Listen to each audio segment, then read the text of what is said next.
Toby.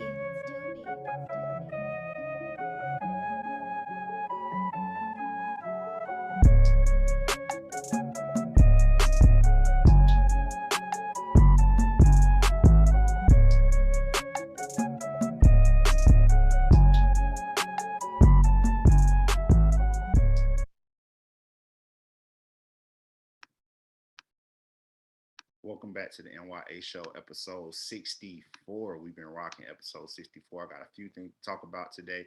Let's start off with saying there's a thing going on with AirTags. I have been wondering about them, and these stories fell in my lap. So now I get to talk more about what I have been wondering about anyway.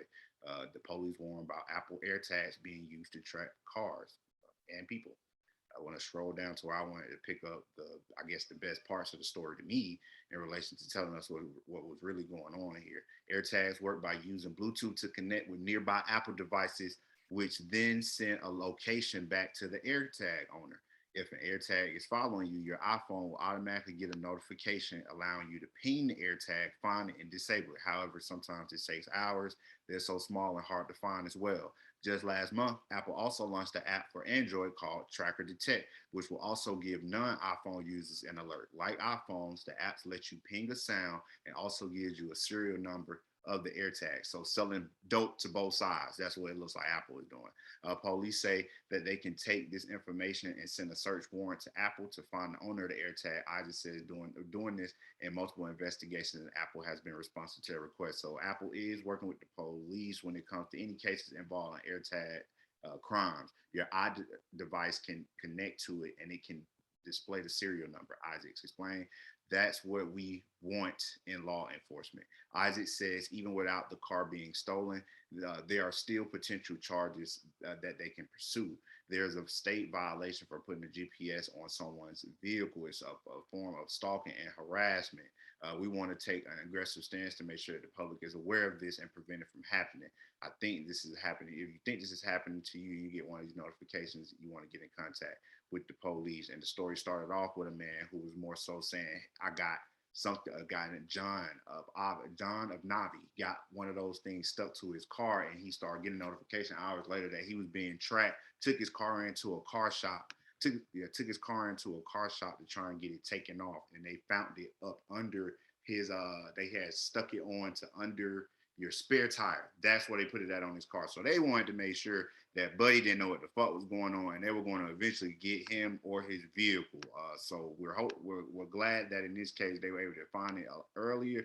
But a lot of other things. The reason I even put it on my radar was that I was hearing that it was happening to everyday people. These tags they getting put on. We follow you through another device, and then we come either rob you or we see where we come rob you, take the car, or we come and rob your home because we see where you living at. That's what people are doing when it comes to these tags. I was like, you got to find a way to combat this because, like they said, motherfucker look like the size of an M&M or something, and you sticking it onto my car and you tracking me for blocks and blocks and things like that. You following me home. It's very, I find it to be very dangerous. So on the flip side, here we go. So on this same device, people are using it, and you can look at it two different ways. Army spouse uses a $30 device to track down shady moving truck driver. So what I have here is a story about a Army veteran who, of course, when you're in the military, you have to travel a lot. You may have to move. They're preparing to move from Colorado to New York, and they had to get all of their stuff there. And I heard that time and time again, people have to wait sometimes months for their stuff to make it when they're paying for these trucking companies and moving companies to bring it from one state across the country to somewhere else because they didn't have a choice.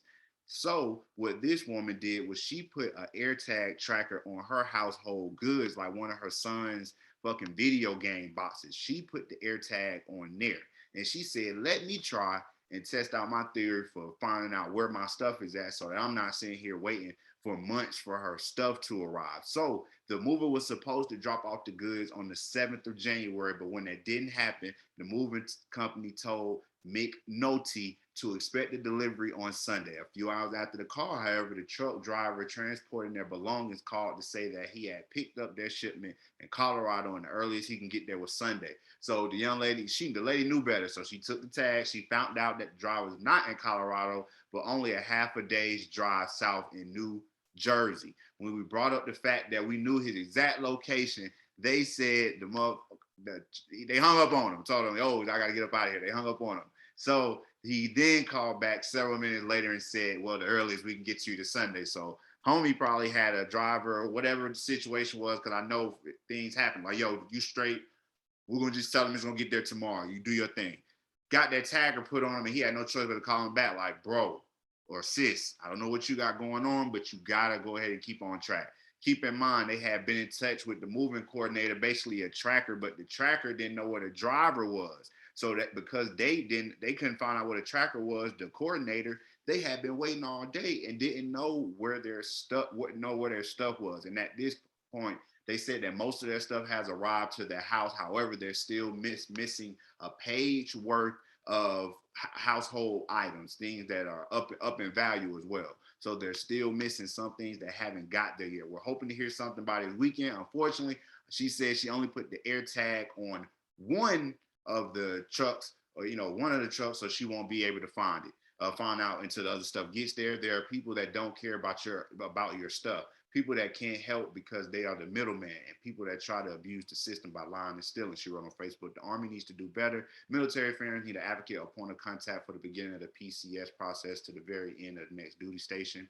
So this is something that's been going on with multiple people, how you're putting your stuff, you're getting your stuff put on the road, it takes forever to get there. So this lady said, hey, I'm going to take this tracker and put it on my stuff, and I'm going to find out where my stuff is at. So you have something that people are trying to use to a good on their end, because they like, through this tracker that they got out, I can figure out where my stuff at.